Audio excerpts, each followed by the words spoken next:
ดีท่านผู้ชมที่เคารพขอต้อนรับเข้าสู่รายการกฎหมายเพื่อประชาชนกองประชุมสมัยสามัญเทื่อที่7ของสภาแห่งชาติสุดที่9ได้พิจารณากฎหมายที่สร้างและปรับปรุงจำนวน13ฉบับในนั้นมีกฎหมายว่าด้วยการต้านการโซ่ลาดบังหลวงส่วนว่าเนื้อในรายละเอียดจะมีการปรับปรุงคือแนวใดนั้นขอเชิญท่านผู้ชมพบกับท่านดิไลวันบุตรดาคำกรรมการสำห้องศูนย์กลางภาคห้องประธานองค์การกวดกาแห่งรัฐห้องหัวหน้าองค์การต้านการโซ่ลาดบังหลวงศูนย์กลางเข้าร่วมสนทนาในรายการมื้อนี้สบายดีท่านองค์การต้านการโซ่ลาดบังหลวงการศูนย์กลางบอกอย่างหนึ่งว่าองค์การกวดกาแห่งรัฐและองค์การต้านการโซ่ลาดบังหลวงการศูนย์กลางและการแนะนำคณะผู้สอบปรับปรุงกฎหมายว่าด้วยการต้านการโซ่ลาดบังหลวงก็ได้เสนอร่างกฎหมายว่าด้วยการต้านการโซ่ลาดบังหลวงฉบับปรับปรุงซึ่งการเสนอร่างกฎหมายดังกล่าวนี้จุดประสงค์ต้นตอสำคัญเลยมันว่าเพื่อเป็นการสืบต่อจะตั้งพันขยายมติของส่วนใหญ่ทาง11ของพรรคก็คือสืบต่อจะตั้งพันขยายมติ112ของกองกำลังส่วนกลางพรรคบริการยกสูงคุณภาพเกี่ยวข้องกับการดำเนินคดีตามกระบวนการยุติธรรมนี้และเป็นการพันขยายแผนการปรับปรุงกฎหมายของสภาแห่งชาติที่พวกเราได้กำหนดผ่านมากฎและก็คือแผนปรับปรุง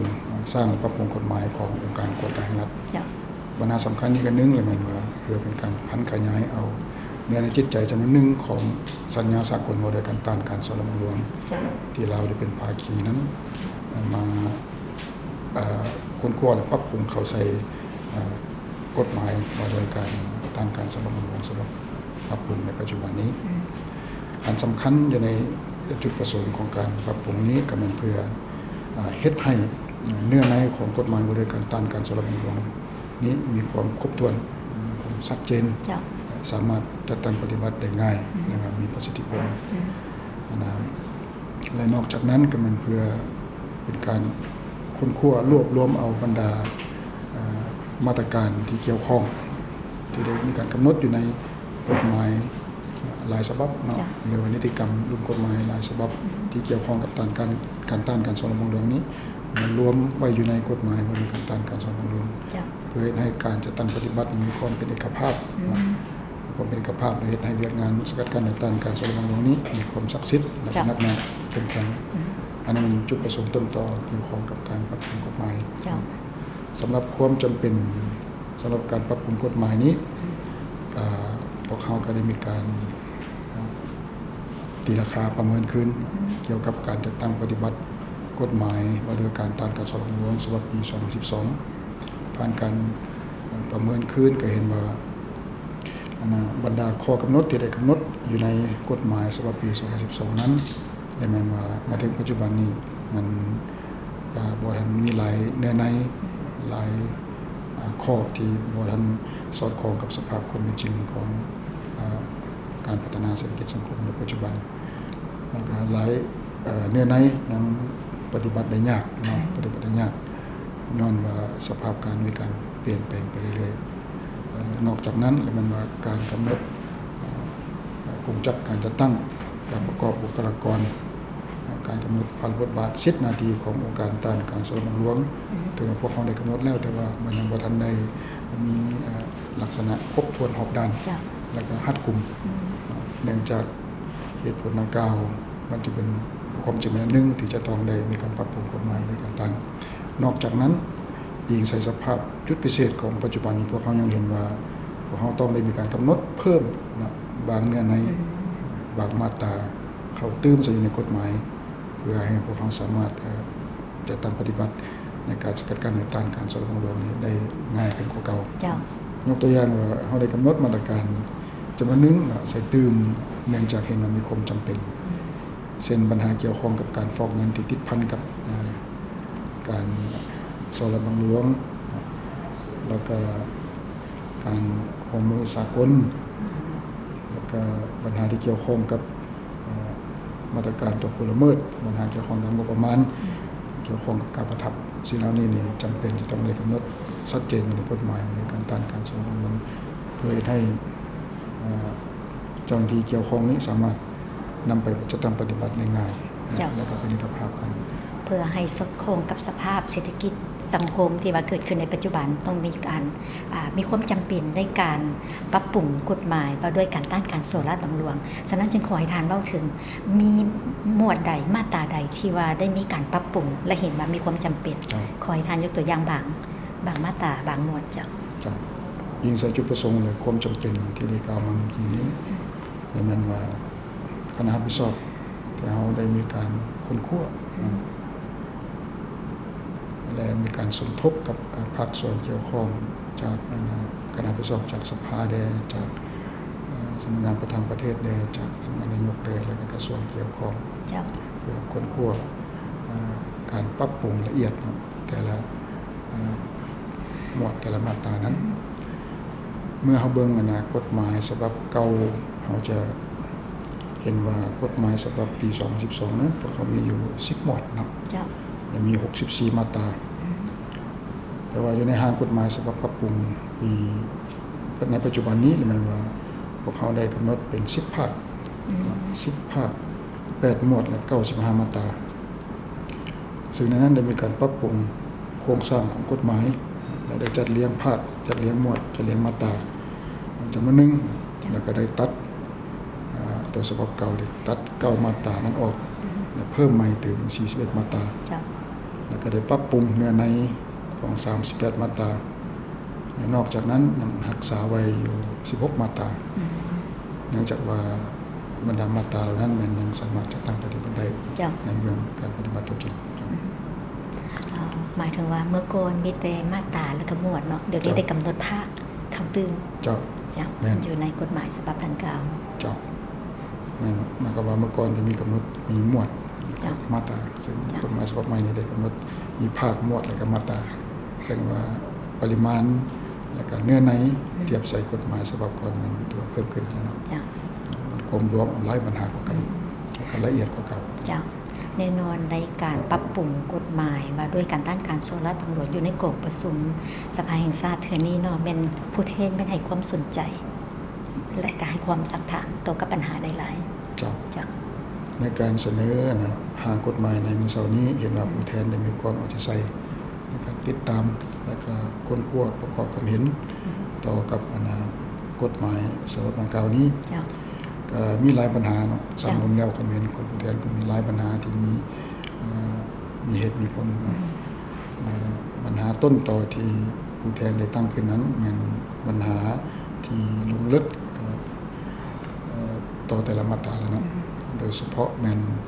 การกำหนดมาตรการปรับไหมมาตรการปรับไหมซึ่งพวกเขาได้กำหนดอยู่ในห้างกฎหมายฉบับนี้ซึ่งเนื้อในได้ระบุว่านอกจากโทษทางอาญาแล้วนี่ผู้ละเมิดจะต้องถูกปรับไหมเพิ่มเติมอีกเป็นเท่าไหร่%เนาะซึ่งอยู่ในห้างกฎหมายมันกำหนดอยู่ 10% ซึ่งเป็นปัญหาที่สภาสิทธิสภาได้สนใจเมื่อสมเทียบกับประมวลกฎหมายอาญาที่ได้กำหนดการปรับไหม 1% อยู่ในจุดนี้ก็ได้มีการอธิบายชี้แจงต่อสมาชิกสภาแล้วว่านอกจากโทษทางอาญาหมายความว่ามีโทษปรับไหมและโทษจำคุกนั้นและแม้นว่าในกฎหมายฉบับนี้ได้เสนอเพิ่มการปรับไหมถึง 10% เนาะเพื่อเฮ็ดให้ผู้ละเมิดหรือว่าผู้ที่จะละเมิดนั้นได้มีสติเนาะบ่ละเมิดกฎหมายเพราะว่าการละเมิดกฎหมายนี่ถือว่ามันต้องได้เพื่อให้ผู้ละเมิดมีความย่านกลัวเพื่อให้ผู้ละเมิดมีสติย่านกลัวหมายความว่าถ้าละเมิดไปแล้วมันต้องได้มีความรับผิดชอบในระดับใดนั้นจุดประสงค์ทางบ่แม่นว่าเพื่ออยากได้ทรัพย์สินของบุคคลแต่เพื่อเราอยากให้สังคมรับรู้เข้าใจว่าการละเมิดกฎหมายว่าด้วยการต้านการโซลาร์บังหลวงนี้มันจะได้ถึงมาตรการตามที่กฎหมายกำหนดหนักเบาคืออะไรเพื่อให้สังคมมีความสงบสุขบรรดาทานหรือว่าพวกเขาทุกคนต้องได้ปฏิบัติกฎหมายอย่างเข้มงวดภายหลังที่กองประชุมสภาแห่งชาติรับรองเอากฎหมายฉบับดังกล่าวแล้วขั้นตอนต่อไปเขาจะมีการโฆษณาเผยแพร่กฎหมายฉบับดังกล่าวขึ้นแนวใดทางภายหลังที่สภาได้ค้นคว้าพิจารณารับรองเอากฎหมายฉบับดังกล่าวนี้แล้วยิงใส่แผนการเคลื่อนไหวในการโฆษณาข ขององค์การกฎการรัฐก็คือองค์การต้านการสนับสนุนนี้หลักอิงใส่วิธีปฏิบัติของพวกเขาและแม้ว่าพวกเขาจะไปค้นคว้าและกำหนดแผนการในการเคลื่อนไหวเผยแพร่โฆษณาเพื่อให้สังคมมีความรับรู้เข้าใจต่อกับเนื้อในของกฎหมายฉบับนี้ซึ่งในแผนการเคลื่อนไหวโฆษณานั้นมันว่าพวกเขาจะใส่หลายวิธีแหละเนาะรวมทั้งการเอาลงจดหมายเหตุทางราชการเพื่อให้การจะตั้งเกี่ยวข้องก็คือสังคมได้มีโอกาสได้ศึกษาค้นคว้าเกี่ยวกับกฎหมายดังกล่าวนี้นอกจากนั้นเรายังมีเว็บไซต์ขององค์การกฎการรัฐแล้วก็เราจะเอาในกฎหมายดังกล่าวนี้ลงในเว็บไซต์เพื่อในสังคมได้เข้าไปอ่านเนาะและนอกจากเว็บไซต์แล้วเราจะเผยแพร่โฆษณาผ่านสื่อต่างๆเนาะเช่นว่าสื่อทางวิทยุสื่อทางโทรภาพก็คือวารสารกฎการที่เรามีในปัจจุบันนี้เพื่อให้เนื้อในของกฎหมายนี้สามารถเข้าถึงเป้าหมายต่างๆในสังคมนอกจากนั้นพอเขาจะสืบต่อพิมพ์เนาะพิมพ์กฎหมายเพื่อแจกจ่ายให้ภาคส่วนเกี่ยวข้องก็คือสังคมทั่วไปได้เป็นเอกสารคู่มือเนาะในการศึกษาค้นคว้าในขั้นต่อไปอย่างสำคัญอีกอันนึงมันว่าพวกเราจะสมทบกับภาคส่วนเกี่ยวข้องทำเป็นคณะวิศวกรในการ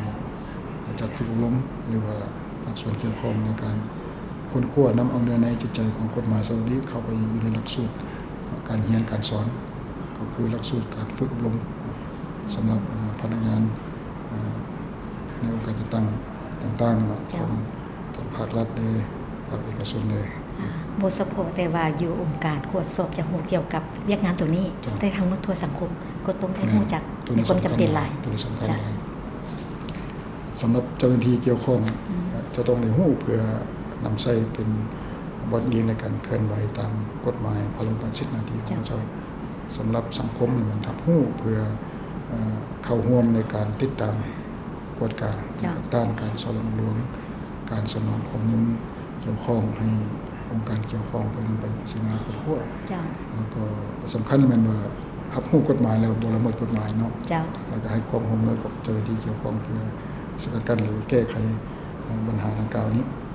ข้าพเจ้าคิดว่านอกจากสิ่งที่ได้ว่ามานี้แล้วเนาะเขายังจะสืบต่อจัดกองประชุมสัมมนาเนาะให้พนักงานก็ดีให้ภาครัฐพนักงานอยู่ในภาครัฐก็ดีพนักงานในภาคเอกชนก็ดีหรือว่าเปิดกว้างต่อสังคมทั่วไปเฉพาะเจาะจงเป้าหมายใดหนึ่งเพื่อให้เขาเจ้าได้เข้ามาศึกษาค้นคว้าและทำความเข้าใจต่อกับกฎหมายฉบับนี้และนอกจากนั้นแล้วอิงใส่สัญญาสากลว่าด้วยการต้านการสอดลวงเหล่านี้ภายหลังที่พวกเขาได้สร้างสำเร็จในการสร้างกฎหมายเกี่ยวข้องกับการต้านการสอดลวงแล้วประเทศที่เป็นภาคีจะต้องได้ส่งเนื้อในกฎหมาย